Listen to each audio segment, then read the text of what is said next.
네, 오늘 수능날 랭킹5 함께할 이화선입니다. 조금 수능은 한파가 있는데 오늘은 한파가 느껴지지 않는 날씨 속에서 오늘 1시간 늦게 개장을 했고요. 그리고 오늘 옵션 만개일이기도 한데요. 외국인의 선물 매도 우위가 12시를 지나서 좀 가팔라지고 있습니다. 2시 이후에 수급적 변동이 있는지 계속 체크. 3시 이후가 되겠네요, 오늘은. 3시 이후에 수급적 변동이 있는지 챙겨보시면 좋겠습니다. 자, 오늘 두 분과 함께 하겠습니다. 레몬리서치 김민수 대표 모셨고요. 신한투자증권 황유연 PB팀장 함께 하겠습니다. 두 분 어서 오십시오. 네. 예, 반갑습니다. 어제 이어서 오늘도 우리의 시선을 확 끄는 종목이 있었으니 바로 ABL 바이오가 아닐까 합니다. 그 훈풍이 지속되고 있어서요. 첫 번째 랭킹에서 열어보고자 합니다. 지금 여러분 거래대금 상위 1위 종목은 SK 하이닉스인데 2위가 ABL 바이오고요. 3위가 삼성전자입니다. 삼성전자보다 더 큰 거래대금을 실려가면서 현재 구간 ABL 바이오는 상한가 꼬린했다가 풀었다가 꼬린했다가 풀었다가를 반복하고 있습니다. 이 현상이 주는 의미는 그야말로 가히 대단하다고 할 수 있겠는데요. 자, 물론 전날 밤에 그 기술주 훈풍이 지나고 난 자리를 헬스케어 훈풍이 좀 꿰차고 있는 것이 미국에서도 드러나고요. 우리나라 시장에서도 참 그 시기적절하게 공시가 나오게 되면서 그 기류를 타고 있습니다. 그래서 먼저 김민수 대표님께 여쭈려고요. 이제 시장은 그 다음 후보를 찾아서 바삐 움직이고 있습니다. 그래서 플랫폼 기술 수출 키워드에 시장이 지금 완전히 또 꽂혀 있지 않습니까? 여기서는 이게 우리에게 밀어지는 하나의 뭐랄까요? 선택지, 강요지, 답안지인지도 궁금해요. 아니면 여기서 또 순환을 노리는 것이 더 안전하다고 보시는지도 궁금하네요. 왜냐하면 비만 플랫폼 쪽도 있고 아니면 원래 전통적인 이런 시총 상단주 노리고 있는 기술 수출 플랫폼이 더 나은지 여기서 김민수 대표님의 선택은요? 네, 일단 제약바이오 얘기하시는데 우리 앵커님 감기 드셨네요. 네, 관리 잘 하시고요. 예. 이럴 때 감기 무섭습니다. 그래야 제약바이오가 더 필요한 거죠. 저희 건강을 위해서. 예. 네, 그런 쪽에서 일단 지금 시장 분위기는 ABL 바이오 후속주를 찾고 있는 것 같은데 결론적으로 말씀드리게 되면 이번에도 될 만한 회사가 성과를 냈다라고 봐야 되겠죠. 그렇다는 얘기는 그만큼 빅파마 기업들과 계속 뭔가의 성과를 냈었고 벌써 ABL 바이오도 3번째 아닙니까 이번이? 3번째에서 또 빅파마에 대한 성과를 본다고 하게 되면 이런 쪽에서 폭을 좁혀서 그럴 만한 회사를 갖고 있는 게 가장 맞다고 봐야 될 것 같고요. 오늘 같은 경우는 이러다 보니까 나도 뭐가 될 것 같아서 아주 작은 중소형 뭐라고 얘기는 안 드리겠습니다만 앞에가 오리엔트 죄송합니다. 그런 좀 작은 종목들까지 강하게 들어간다는 얘기는 일단 시류에 타서 분위기에 움직이는 정도라고 밖에 못 볼 것 같기 때문에 성과가 난 종목들, 날만한 종목들 쪽으로 압축해서 가는 게 제일 좋겠다 말씀을 드리고 싶고요. 그리고 앞서 말씀하셨듯이 이렇게 되게 되면은 코스닥 쪽에서 하나의 주도가 제약바이오 쪽이 하나가 탄생하는 거 아닙니까? 네. 그러면 이게 아마 코스닥을 약간 좀 들썩들썩 있게 만들어서 지금부터는 아예 코스닥 시장 전반적으로 순환매가 들어갈 걸 체크하면서 보시는 게 맞지 않나라는 쪽인데 그렇게 되면은 이제 ABL 바이오가 쭉 올라오기 시작하면서 코스닥에서 시가총액 10위 안에 바이오 쪽들이 6개가 있습니다. 예. 거의 5개, 6개 이렇게 돼 있습니다. 그런 쪽에서 그러면 나머지 또 포진된 게 뭐 있을까요? 2차 전지. 네, 이런 것들. 그리고 또 중간에 포진된 게 로봇. 이런 것들. 그리고 또 이번에 보니까 임용 이 소비 쪽들이 너무 힘들었었어요. 근데 그래도 바닥을 찾고 혹시나 움직인다 그러면 이런 쪽까지 계속 왔다 갔다 하면서 순환이 좀 돌 수가 있기 때문에 그리고 또 저 밑에 있지만 나도 언제든지 위로 뛰어 올라갈 수 있어 라고 하는 기다려 하면서 움직이는 쪽들이 또 반도체 소부장들이겠죠. 이런 쪽들 한번 좀 챙겨가시면서 지금은 일단 하루 이틀 이렇게 강했다라고 하게 되면 아마 ABL 바이오만 강하고 나머지는 또 주춤할 수가 있지 않습니까? 그런 쪽들 보면서 성과 나머지들이 나올 때까지 또 기다리는 모습들이 나오기 때문에 아마 순환매를 더 이어가는 게 좋겠다라는 쪽에서 일단 ABL 바이오 박수 한번 치고 매매 잘하셨습니다. 네, 그리고 나머지는 또 기다려보자 그렇게 말씀드리겠습니다. 네, 주주분들은 언제 샀어도 지금 다 행복한 미소를 짓고 있는 구간이라는 거죠. 그럼 김민수 대표님의 말씀은 제약바이오 섹터 내에서의 순환을 노리는 것보다는 코스닥 상단에서 시총에 대한 싸움을 벌일 수 있는 2차 전지, 로봇, 그리고 소비 재단에 있어서도 계속된 가능성을 두고 순환매 노려보자 전략 더 유효하다 평가해주고 계십니다. 코스닥에 정말 키맞추기 흐름이 일어나면 저희도 기쁘겠습니다. 자, 그렇다면 사실 오늘 코스피 제약바이오 단으로도 한번 그런 시선이 집중되기도 하는데요. 이 부분은 저희 황현 팀장님께 여쭤보고자 합니다. 셀트리온 궁금해요. 팀장님, 이거를 단순히 삼바가 쉬기 때문에 외국인이 지금 셀트리온에 꽂혔다로 봐야 할까요? 만년 박스였는데 공교롭게도 ABL 바이오의 공시 이후부터 지금 이렇게 들어오는 수급량이 엄청나거든요. 네. 이거는 이제 앞으로 돌파력에 있어서 어느 정도 가겠다라는 신호로 저희가 읽어도 되는지 싶습니다. 네. 1리라든지 미국에서 잘 팔린다라는 이슈는 있었지만 그 이슈 나올 때는 움직이지 않았는데 이번에 움직인다라는 게 이번에 포인트거든요. 네. 말씀하셨던 것들이 다 맞습니다. 지금은 복합적으로 작용한 것 같고 그리고 지금 시장의 수급 자체가 바이오 섹터로 몰리는 것도 맞고요. 네. 다만 셀트리온이 다른 바이오하고 다른 점은 다른 바이오 대비 요즘 시대정신이라고 할 수 있는 주주환원에 대해서 사실 공시들을 쭉 살펴보시면 아시겠지만 올, 봄, 여름부터 굉장히 주주환원에 대한 정책들을 계속적으로 해왔습니다. 코스피 종목 중에서 메리츠 금융지주 아실 겁니다. 예. 작년에 특히나 엄청난 주가 상승이 나왔었고 그 이유 중에 가장 큰 이유가 사실 주주 환원에 대한 정책을 지주사 중에서 가장 먼저 했고 가장 잘해왔던 기업이죠. 근데 이제 그 셀트리온이 그 메리츠 금융지주를 약간 그 롤모델을 삼아서 올해부터 계속 사실 해왔어요. 다만 주가만 계속 안 갔어요. 예.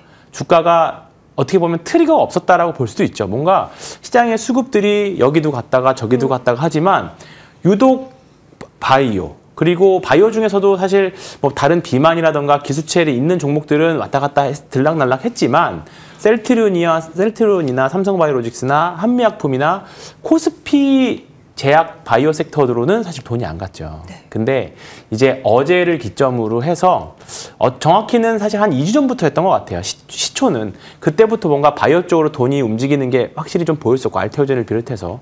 그런데 이제 어제 ABL 바이오가 나오다 보니까 기존에 있었던 호재들이 한 번에 작용하면서 이제 주가는 오랜 장기간의 박스를 이제 돌파, 브레이크 아웃이라는 표현을 하는데요. 추세 추종 매매에서는 이제 브레이크 아웃이 나왔고요.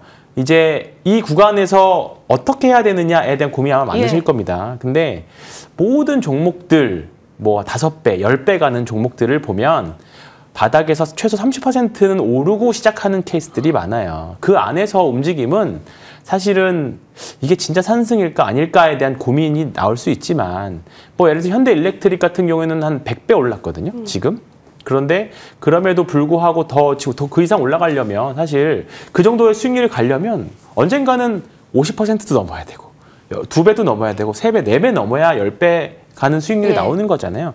그런 과정으로 보시면 될 것 같아요. 셀트리온이 사실 한 2010년대 중반 이후에 정말 한 10여 년 동안 재미없었습니다. 예, 재미없었는데 이제 그 주주 환원에 대한 것 때문에 사실 올해 상반기부터 많은 관심들이 있었는데 이제 뭐 그 여러 가지 뭐 회계 이슈도 많이 있었고 뭐 주가도 생각보다 안 가는 그런 이슈도 많이 있었지만 최근에 나오는 거래량이라던가 시장 트렌드라던가 이런 여러 가지 정책상으로 부합했을 때는 저는 지금 없으셨다라고 하면 사실 지금까지 없었다라고 하는 거는 그동안의 기회비용을 벌었다라고 긍정적으로 해석하셔도 저는 괜찮다고 봅니다. 그래서 셀트리온은 뭐 단기간에 급등하면 또 눌러주는 과정이 있겠죠. 그때 잘 이용해서 분할 매수해 보시는 것도 저는 좋은 방법이라고 생각합니다. 그간 못 움직였죠. 네. 여러분 차트 보시면 2020년 추웠던 겨울이 34만 4천 원 자리입니다. 지금 현재 구간은 이제 20만 원 돌파 트라이를 하고 있습니다. 자, 여기서 추가적으로 앞으로 노려볼 수 있는 진짜 돌파력을 본다면 현재부터는 다시 새롭게 볼 수 있는 구간이다. 의견 받아봤습니다. 그간 재료가 통하지 않았는데 이제부터 통한다라는 것에 있어서 충분히 공감해 주셨네요. 좋습니다. 전반적으로 제약바이오 선택지가 긍정적으로 압축되고 모아지고 있는데 이쪽은 이제 압축되고 모아지기에는 조금 걱정이 되는 쪽이 있습니다. 의료 AI 저희 점검받고 지나가겠습니다. 김민수 대표님께 여쭐게요. 루닛이 다시 최근에 수급이 들어와서 정통 의료 AI 딴 종목, 류닛, 뷰노와 같은 종목들 있잖아요. 네. 다시 가려나 보다. 특히 뷰노는 흑전까지 얘기가 나왔었기 때문에 다시 신뢰감을 얻나 보다 싶었는데 루닛이 우리 투자자분들에게 신뢰를 많이 잃고 있어 보입니다. 뉴스가 또 있었는데요. 앞으로 향후 몇 년간 실적이 흑자 전환하기 좀 어려울 수 있다라는 이야기가 있었습니다. 사실 로킷 헬스케어 같은 종목들은 정말 로켓처럼 날아가는데 이게 단순 비단 신규 상장주이기 때문에 수급이 일로 쉽게 모이는 건지 의료 AI 단에서 우리가 종목을 가르는 기준은 뭐라고 보세요? 현재 구간에서요, 김민수 대표님. 네, 일단 판단이 잘 돼야 될 게 일단 먼저 회사 이름부터 잘 지어지겠다. 회사 이름이요? 예, 로킷 헬스케어 얼마나 멋있습니까? 예. 네, 이런 쪽으로 바꿔야 되는 것 같긴 한데 제일 중요한 거는 그렇습니다. AI 의료 가지고 저희가 먼저 부각받기 시작한 게 한 2, 3년 됐지 않습니까? 그렇죠. 네, 그러면서 계속 꾸준하게 종목들은 움직였는데 일단 루닛 같은 경우도 무슨 학회만 있다거나 뭐 변화만 있으면 계속 열심히 가서 홍보하고 그랬었는데 네. 중요한 거는 그 사이 좀 덩치가 커지다 보니까 판관비, 그래서 인건비부터 판관비를 제대로 관리가 못 되는 수준까지 나왔죠. 그럼 그 이상을 계속 또 실적을 내기 시작해야 그다음에 턴어라운드가 완벽하게 나오는데 그렇게 못하고 또 오랜 시간이 걸리게 되면 잘못하게 되면 또 자금 이슈가 나올 수밖에 없겠죠. 그런 쪽에서 지금 AI 의료 쪽을 보면서 가장 핵심적인 단어는 그거 같습니다. 턴어라운드, 즉 실적이 받쳐주는 업체가 강하다라고 봐야 될 것 같습니다. 그래서 저희가 이제 AI 의료 쪽에서도 뭐 신테카 바이오나 뭐 큐리옥스 바이오 뭐 이런 여러 가지 종목이 있다고 하더라도 종목 중에서 시어스 테크놀로지라고 있습니다. 이 회사 보게 되면은 참 저거 상장주 맞나 싶게 한국의 종목 맞나 싶게 계속 우상향으로 쭉 올라가고 있죠. 근데 약간 싸진 않습니다. 그렇기 때문에 신규 접근하기는 좀 어렵다라고 생각하는데 그럼에도 불구하고 어떤 실적 바탕을 해서 움직인다라고 하게 되면 이게 가장 중요한 포인트가 아닐까 생각되고 있기 때문에 일단 AI 쪽에서 지금 버블론이 나온 이유도 딱 그거 아닙니까? 돈 벌 수 있겠니? 라고 하다 보니까 거기서 계속 얘기를 하고 있게 되면은 그를 활용해서 그나마 가장 의료 쪽으로 진입하기 시작하면서 수익을 나오기 시작하는 게 보여주기 시작해야 그게 이제 가장 중요한 변화가 아닐까 싶기 때문에 그런 쪽으로 보게 되면 아마 앞으로는 루닛과 뷰노가 반대로 갈 겁니다. 예, 루닛은 아마 숏, 뷰노를 롱 이런 식으로 갈 가능성이 높다고 생각 들고 있기 때문에 챙긴다고 하게 되면 뷰노를 먼저 챙기는 게 맞다고 봐야 될 것 같고요. 특히 지금 흐름 보게 되면 어제 발표한 실적으로 봤을 때 이제 턴어라운드 문의가 이렇게 색칠돼 있지 않습니까? 네, 그렇게 되면은 거기를 기반으로 해서 또 다음 딥카스 같은 경우는 아마 내년, 그러니까 지금 FDA 승인 받기 시작해서 좀 확장세로 나가기 시작하게 되면 금방 성과 나오지 않을까라는 쪽에서 그렇게 좀 차이 있게 봐야 될 것 같고요. AI 의료 쪽은 그냥 실적 되는 것만 보자. 그게 제일 맞는 것 같습니다. 확실히 의료 AI 단도 예전에는 기대감 측면이 좀 더 컸는데 그때 루닛이 좀 뭐랄까요, 몸무게가 비대해졌다라는 거죠. 하지만 실적이 뒷받침되지 못하면 주가는 내려올 수밖에 없다라는 점이 참 뼈아픕니다. 오히려 확실하게 이쪽도 실적 기반으로 나뉠 수 있다라는 점 저희는 의식을 해봐야겠습니다. 참고하시길 바라겠고요. 이어서 다음 랭킹 2위 열어보겠습니다. 한미 팩트시트가 발표가 임박했다라는 단독 뉴스가 사실 오늘 있었습니다만 대통령실에서는 그 팩트시트 발표일을 확정지을 수 없다라는 이야기가 한시 구간의 뉴스로 있긴 했었습니다. 어쨌든 언젠가는 결과가 나올 텐데 그렇다면 에이펙 정상회의 이후에 잠시 모멘텀 쉬어가던 조선이라든지 원전 쪽에 있어서는 기회가 다시 찾아올 수 있는 구간은 맞을까요? 자, 이 부분 점검 받겠습니다. 저희 조선주는 황유현 팀장님께 의견 받겠습니다. 사실 뭐 대통령실에서 언제인지는 모르겠습니다라고 해도 조선주에 대해 들어온 지금 현재 빨간 불은 꺾이지는 않고 있습니다. 지금 조선주 자리 이 정도면 잘 만들었다라는 의미가 될 수 있을지도 싶은데요. 그 마스가 불확실성이 어느 정도 이제 해소가 되겠네? 그럼 어느 정도 내려왔으면 지금이 예쁜 자리네라고 시장이 인식하고 있는 걸까요? 네, 뭐 표현을 예쁘게 잘 해주신 것 같습니다. 예쁘게 잘 해주신 것 같고요. 10월 말에 실적 발표하고 그 다음에 한미 정상회담 끝나고 나서 에이펙 끝나고 나서 모멘텀 소멸로 봐야 되겠죠.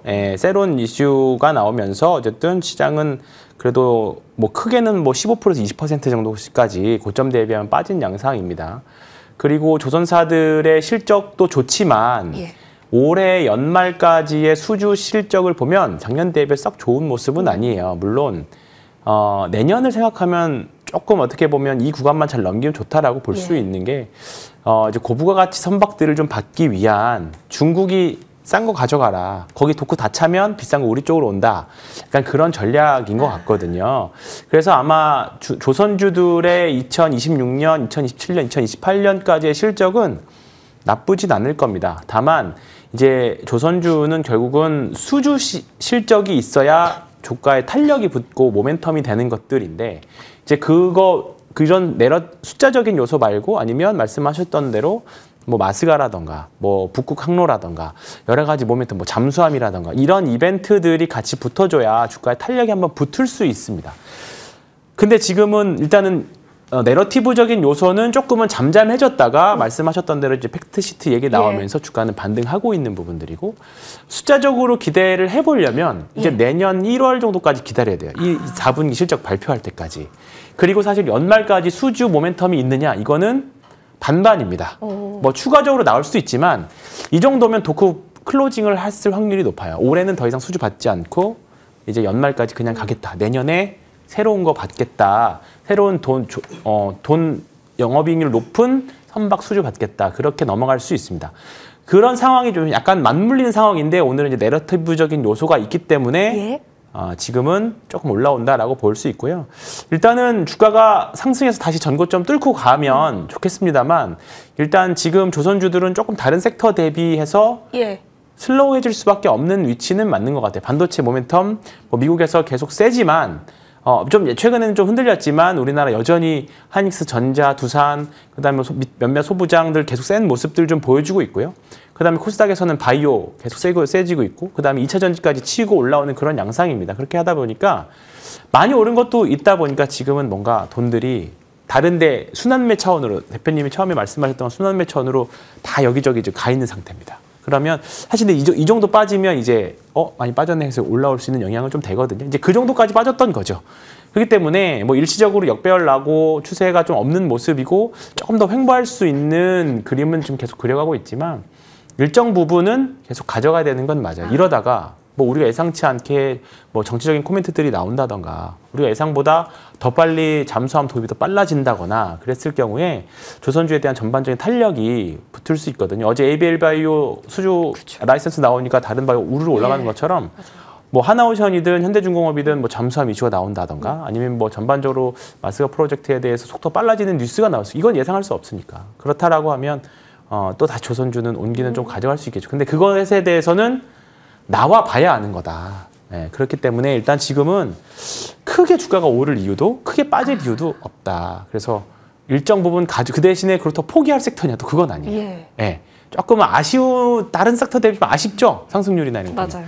그렇기 때문에 지금은 가져는 가시되 일정 부분 가져는 가시되 너무 뭔가 지금 조선이 백고동 이제 울렸어 그런 거는 아니다. 그래서 약간 좀 중립보다 조금 더 위에 그 정도 의견 느낌으로 그런 뉘앙스로 가져가시면 좋겠습니다. 그러면 지금 자리에서부터 좀 모아가자가 오히려 그렇게 들리거든요. 예, 괜찮다고 또 언급 주셨네요. 4분기 실적을 좀 더 확인하고 싶다라는 의견 또한 있으니까요. 좀 슬로우하게 편안하게 챙겨가시는 섹터로 조선주는 언급 주셨고 팩트시트는 그렇게 좋게 반영하고 혹은 나쁘게 반영할 것도 아니다로서 재료 강도 체크해 주셨습니다.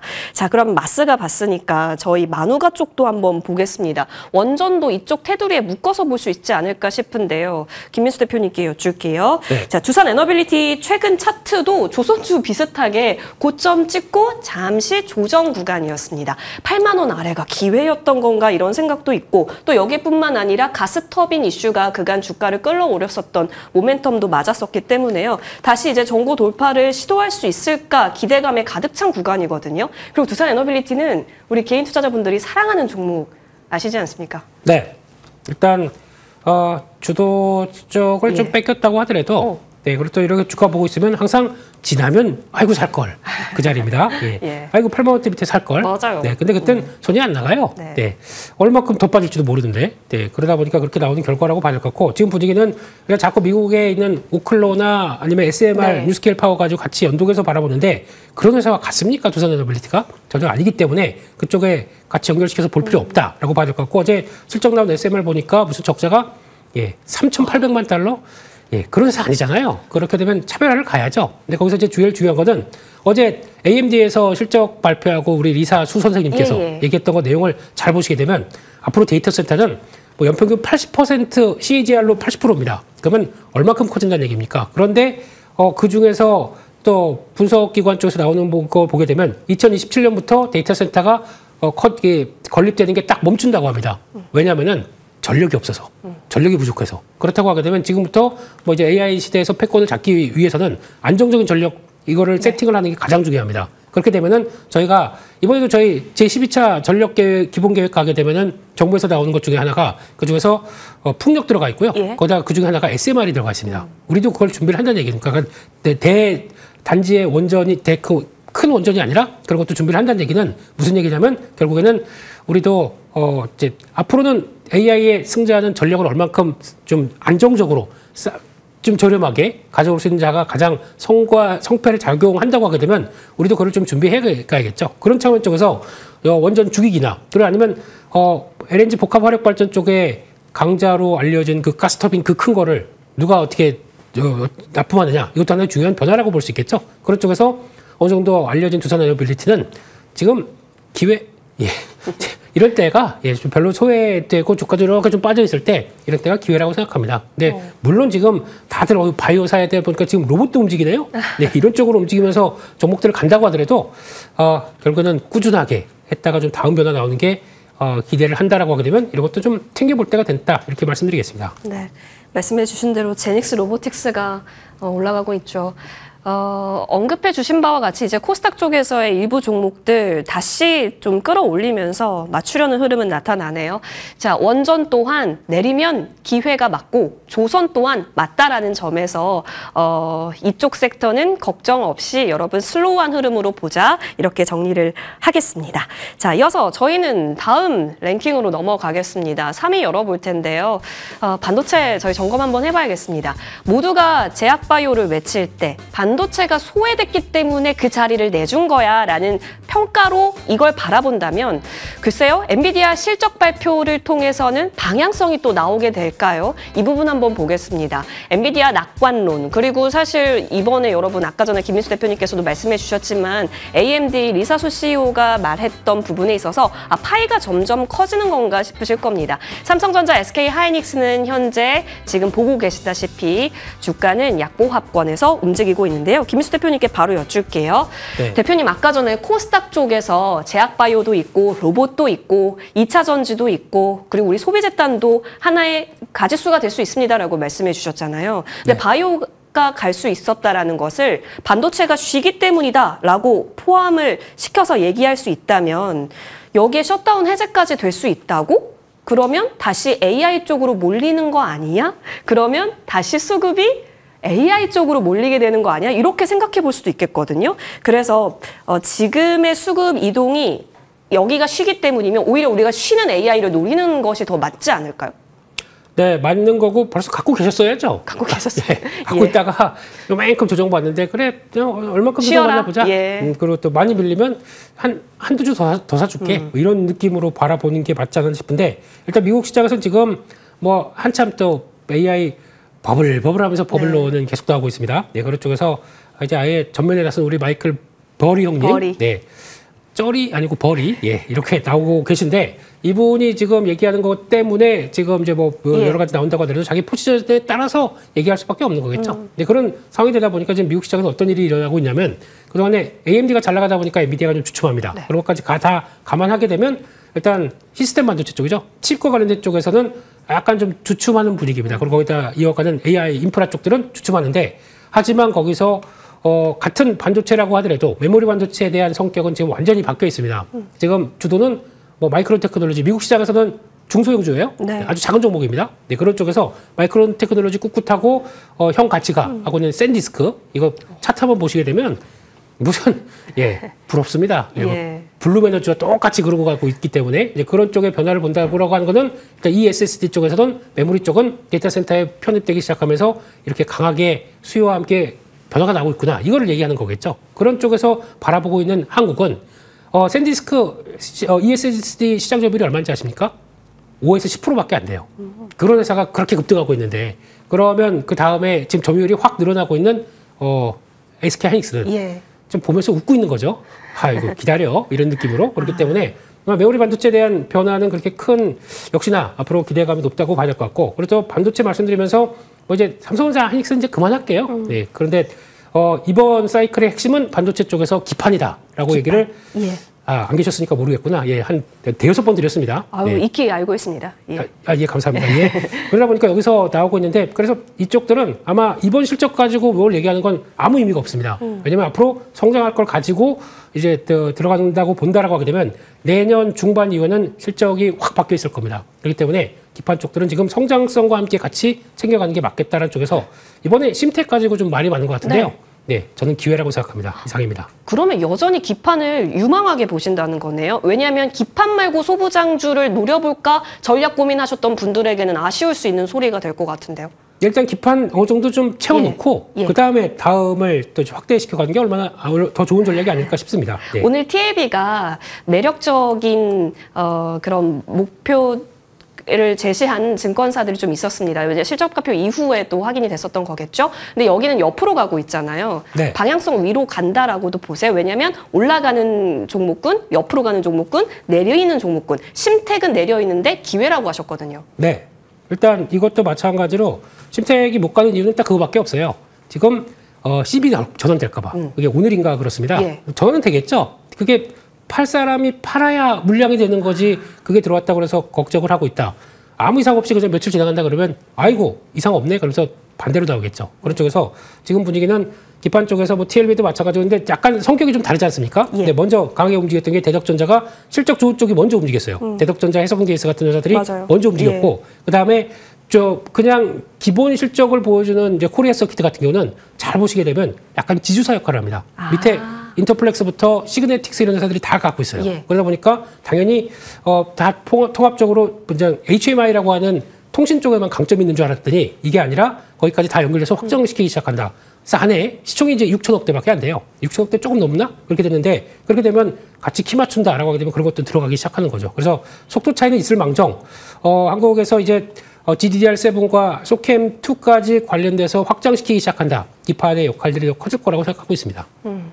기판을 먼저 채우는 것이 맞다의 의견은 변함이 없다라고 언급을 주셨네요. 알겠습니다. 자, 반도체 씬에 있어서 가장 중요한 이벤트라고 한다면 업계 리더 엔비디아의 실적 발표를 확인하고자 하는 심리일 겁니다. 이 부분에 있어서는 황 팀장님께 저희 전망 점검 받겠습니다. 사실 SK하이닉스랑 삼성전자, 엔비디아와의 깐부이기 때문에 저희 실적 발표 굉장히 중요합니다. 물론 시장 낙관론으로 바라보고 있기는 하지만 늘 언제든지 버블론 형성만 해주면 여기서의 출렁임도 우리가 용인할 수 있는 구간인지라 궁금하거든요.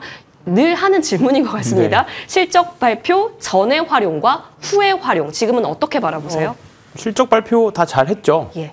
전직도라고 하는 삼성전자, 하이닉스, 두산까지 세 개가 지금 반도체 큰 줄기를 계속 이끌어가는 리딩 주식들인데요. 사실 실적 발표하고 나서 좀 흔들리긴 했습니다만 어느 정도 다 예상했던 것들이고 새로는 나오지 않았습니다. 미국 시장 버블 이슈는 앞으로도 수도 없이 들을 얘기고 시장은 아마 적응하리라고 봅니다. 금리가 저는 키라고 봐요. 버블에 12월. 대해서. 예. 네. 그렇기 때문에 결국은 아직까지는 미국이 금리를 최소한 멈췄으면 멈췄지 인상 기조까지 가기에는 좀 많이 남았죠. 결국은 시장의 끝은 금리가 전 결정한다라고 봅니다. 그렇기 때문에 그때까지는 유동성 확장 국면이기도 하고요. 이제 QE도 예상하고 있고 그렇기 때문에 버블일 수 있습니다. 지금. 근데 버블의 끝이 여기서 얼마나 더 커졌다 터질지는 아무도 몰라요. 오늘일 수도 있습니다. 그렇기 때문에 지금 추세가 우상향하고 있고 더군다나 지금 최근에 주가는 잘 버티고 있는데 거래량은 별로 말라 있죠. 살 사람들은만 있고 팔 사람들은 팔 생각이 없다라는 거거든요. 그렇기 때문에 만약에 팔 사람들이 많았다라고 하면 주가는 밀렸을 거라고 봅니다. 근데 세 종목 모두 다 추세 우상향을 유지를 하고 있기 때문에 언제든지 지금 미국에서 계속 안 좋은 뉴스 나오고 미국 빅테크들이 어제 그렇게 흔들렸어도 우리나라 주가 관련 주식들이 버티고 있다라는 거는 수급이 매도할 생각이 없다. 오늘 옵션 만기일이라서 사실 지난주에 어느 정도 파생 쪽은 소화가 됐을 거라고 봐요. 그리고 이번 주 지나고 나면 외국인들이 선물 쪽에서 이제 들어올 차례라고 저는 개인적으로 보고 있거든요. 그렇다라고 하면 당연히 선물 들어오면 당연히 따라서 현물 들어오겠죠. 현물 들어오면 당연히 대형주부터 산다라고 하면 당연히 이 메커니즘은 다음 주에 다시 또 만들어질 거라고 봅니다. 그래서 이제 다음 주에 고민인 거는 사실 지금 코스닥이 좀 센데 예. 다음 주에 과연 코스닥이 강세장을 계속 이어서 갈 수 있을까? 만약에 또다시 삼성전자, 하이닉스가 올라가면 예. 또 다른 바이오들이나 작은 주식들도 수급 뺏길 수 있지 않을까. 그것에 대한 고민을 좀 해봐야 될 것 같고요.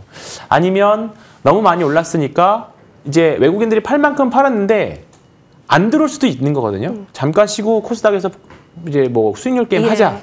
그럴 가능성도 있기 때문에 이 두 가지 가능성을 놓고 일단은 시장은 바라보고는 있는데 뭐 수급적으로 생각을 해봐도 그다음에 여러 가지 스타일을 생각을 해봐도 매크로적인 이슈들을 생각을 해봐도 지금 반도체 섹터들은 일단 내 포트폴리오의 한 축은 반드시 좀 가져가야 된다 이렇게 생각하고 있습니다. 알겠습니다. 포트에 당연히 있어야 하는 부분 맞고 금리가 키일 수 있다라는 부분. 엔비디아 실적도 실적이겠지만 금리 인하 방향성 체크가 12월이잖아요. 그렇다면 이번까지는 계속해서 좋은 기회 있을 때마다 반도체는 주시하는 것으로 정리를 해야겠습니다. 자, 아까 전에 코스닥에서 계속 놀 것인가 말 것인가 이 부분이 또 앞으로의 방향성을 가름하는 척도다라고 말씀해 주셨는데 그러면 저희 이쪽으로 한번 가보고자 합니다. 엔터는 어떨까요? 하이브 쪽 이슈가 어제 굉장히 시끄러웠습니다. 뉴진스 전원 복귀 이슈가 나오게 되면서요. 하이브에 있어서는 다시 한번 지금 기대감을 실을 수 있게 될까요? 5.33% 현재 지나가면서요. 30만 원 위 다시 회복합니다. 이전 고점이 35만 원 실적 이후에 조금 내렸었던 부분인데요. 이 부분 궁금해요. 황현 팀장님께 바로 다시 여쭐게요. 엔터주는 사실 그간 좋습니다 얘기 나왔다가 실적 까보니까 뭐야? 이렇게 돼서 다시 빠진 거잖아요. 그러면 이럴 때 다시 들어가는 게 맞는지 아니면 실적 고민 더 해야 되는지 지금 업황적으로 어때요?